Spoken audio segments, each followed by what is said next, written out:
तो चलिए आगे बढ़ते हैं हमारे आज के दिन के इस दूसरे वीडियो की तरफ। इसके पहले भी एक वीडियो मॉर्निंग में या आफ्टरनून में अराउंड 12:30 को हमने पब्लिश कर दिया है। वो वीडियो अगर अब तक आपने नहीं देखा तो आप चाहिए तो हमारे चैनल के वीडियो सेक्शन में जाकर उस वीडियो को देख सकते हो। और हमारा एक व्हाट्सअप का चैनल है जो टोटली फ्री ऑफ कॉस्ट है। अगर आप इंटरेस्टेड हो ज्वाइन करने तो आप ज्वाइन कर सकते हो। व्हाट्सअप चैनल का लिंक इस वीडियो के डिस्क्रिप्शन में आपको मिल जाएगा। वहाँ पे सिर्फ और सिर्फ शेयर मार्केट के बारे में जो भी अपडेट्स होती है, खबरें होती है, शॉर्ट में मैं आपके साथ शेयर करते रहता हूँ। तो देखिए ये वाला जो न्यूज़ अभी इस वीडियो के माध्यम से मुझे कवर करने वाला हूँ, मैं कल रात को 11 बजे या आज मॉर्निंग में जो पहला वीडियो था वहाँ पर कवर करने का सोच रहा था।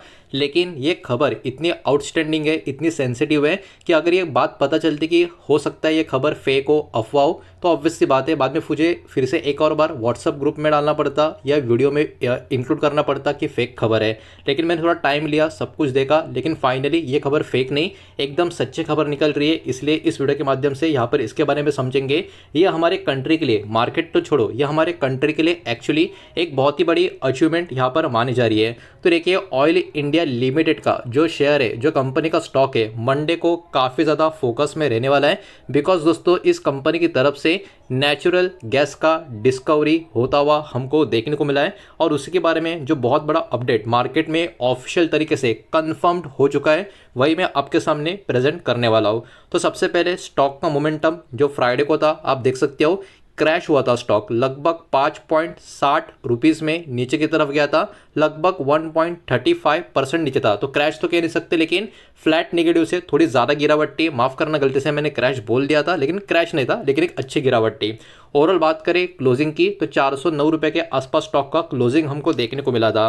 तो अब इंपॉर्टेंट खबर के ऊपर आ जाता है। तो इस कंपनी ने डिस्कवरी की है एक बहुत ही बड़ी चीज़ की, और जो लोकेशन है जहाँ पर इन्होंने इसको डिस्कवर किया है, तो आप देख सकते हो अंडमान का जो ऑफशोर है। ऑफशोर का मतलब क्या होता है, कैसे दिखता है, आपने देखा होगा, बहुत ही गहरे समंदर में बहुत ही बड़ा एक पर्टिकुलर पिलर्स के ऊपर एक स्ट्रक्चर आपको देखने को मिलता है, जिसमें से बहुत सारे अलग अलग एक्सप्लोरेशन समंदर से किए जाते हैं। अगर आपको अभी भी समझ रहा नहीं हो मैं किस चीज़ के बारे में बात कर रहा हूँ, तो ऑफशोर, सी ऑफशोर ऐसा अगर आप डालोगे गूगल के ऊपर तो आपको पूरा का पूरा उसका इमेज, वो चित्र आपको दिख जाएगा। तभी आपको समझेगा हम किस बारे में बात कर रहे हैं, बिकॉज बहुत लोगों को ये ऑफशोर वर्ड समझ में नहीं आता।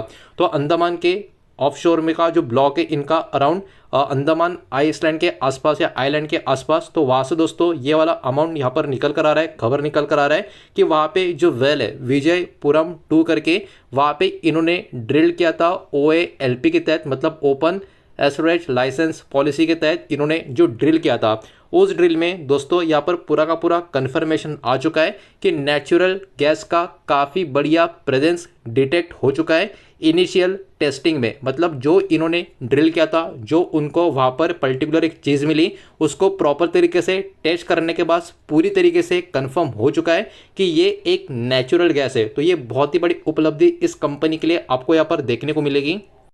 और जो ये गैस के सैंपल से इन्होंने यहाँ पर ये भी दिखा दिया है, बर्निंग या फिर आप बोल सकते हो फ्लेयरिंग साइंस देखने को मिल रहे हैं एट अ डेप्थ ऑफ 2212 से लेके 2250 मीटर डीप में। तो ये बहुत ही बड़ा अचीवमेंट इस कंपनी के लिए यहाँ पर हमको देखने को मिल रहा है। टेस्टिंग एंड एनालिसिस में बहुत कुछ चीज़ें सामने आते हुए हमको देखने को मिली है।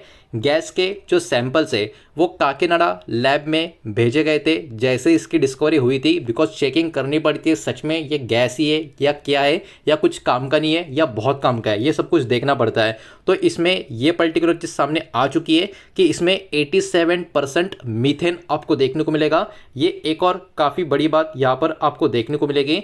एसिड ऑफ स्टडीज़ अभी इसके ऊपर चल रही है ये समझने के लिए सोर्स और ओरिजिन, इस गैस का एग्जैक्ट पॉइंट कौन सा है, इसके ऊपर भी थोड़ा सा स्टडी चल रहा है। लेकिन ये खबर अभी मार्केट में प्रॉपर तरीके से फ्लोट होना शुरू हो चुकी है।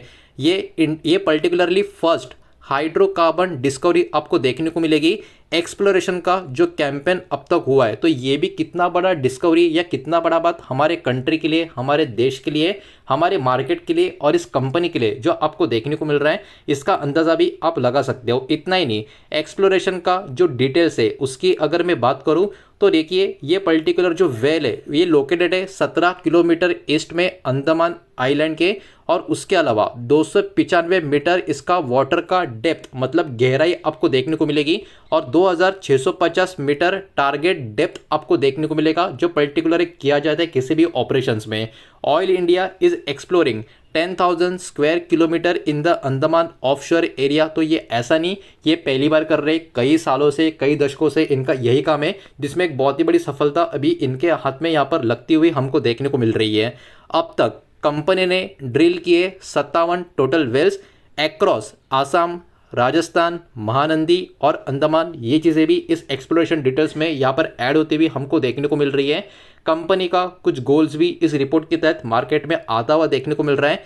कैपेक्स डबल है 17,000 करोड़ का फॉर फाइनेंशियल ईयर, अगर इसको कंपेयर करेंगे लास्ट ईयर से जो था 8,500 करोड़ का। तो ये एक बहुत ही बढ़िया पॉजिटिव आप बोल सकते हो एक स्टेटमेंट, एक नंबर यहाँ पर हमको देखने को मिल रहा है। और लॉन्ग टर्म का एम यही है कि इसको और भी आगे की तरफ लेकर जाना और 1 लाख करोड़ का annual revenue end of this decade, मतलब ये दशक खत्म होने तक या खत्म होने से पहले 1 लाख करोड़ का एनुअल रेवेन्यू को टारगेट करना, ये कंपनी के कुछ इंपॉर्टेंट एम, इंपॉर्टेंट गोल के तहत भी आपको देखने को मिलेगा। गवर्नमेंट का स्टेटमेंट भी इस पर्टिकुलर बड़ी उपलब्धि के बारे में आता हुआ हमको देखने को मिल रहा है। एनर्जी मिनिस्टर की बात करें हरदीप सिंह पुरी जी, इन्होंने यही बोला है कि ये जो डिस्कवरी है ये कंफर्म कर चुकी है कि अंडमान का जो बेसिन है वो काफ़ी रिच है, काफ़ी ज़्यादा वहाँ पर नेचुरल गैस भरे हुए हैं। ये इस एक्सप्लोरेशन से यहाँ पर साबित हो चुका है और कहीं ना कहीं ये उतना ही इंपॉर्टेंट है जितना म्यांमार से लेके इंडोनेशिया का जो गैस बेल्ट है वो इंपॉर्टेंट है। तो कहीं ना कहीं ये वाला जो एक्सप्लोरेशन है हमारे लिए कहीं ना कहीं वर्ल्ड मार्केट में काफ़ी बड़ा दरवाज़ा ओपन करता हुआ नज़र आ सकता है। अब देखिए जो इंपॉर्टेंट न्यूज़ थी खजाने की वो तो मैंने अभी आपको समझा दिए, बता दिए, एक्सप्लेनेशन हो चुका है। तो आप चाहे तो वीडियो छोड़कर जा सकते हो, लेकिन और भी कुछ डेटा यहाँ पर हमको चेक करना है, वो हम चेक जरूर करेंगे। प्लीज़ वीडियो को लाइक कर देना, वीडियो को शेयर कर देना। पहली बार चैनल पे आ चुके हो तो चैनल को भी सब्सक्राइब जरूर कर देना। इस कंपनी का मार्केट कैप जैसे कि आप देख सकते हो 66,730 करोड़ के आसपास का नजर आएगा, मतलब मिड कैप और लार्ज कैप का एक पर्टिकुलर बॉर्डर के आसपास का वैल्यू नजर आ रहा है। लेकिन अभी के टाइम पे ये हायर मिड कैप जोन का स्टॉक देखने को मिलेगा। स्टॉक का पी अराउंड 10 के आसपास है और इंडस्ट्री पी अराउंड 11.5 के आसपास है। मतलब जितना इंडस्ट्री का डिमांड चल रहा है, स्टॉक का डिमांड अभी भी कंपेयर टू इंडस्ट्री थोड़ा सा कम है। मतलब एक अपॉर्चुनिटी ऊपर जाने की भी यहां से नजर आ सकती है, ग्रोथ की बात कर रहा हूं। उसके अलावा आरओसी की बात करें 13% के करीब है, आरओई 13% से थोड़ा ऊपर है।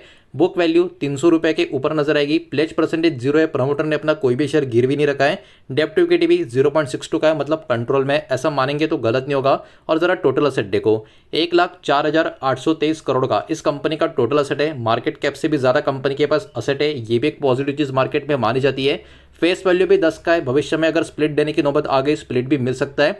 और अर्निंग पर शेयर भी 40 रुपए के करीब का नजर आ रहा है। तो नंबर तो एटलीस्ट काफी पॉजिटिव देखने को मिल रहे हैं।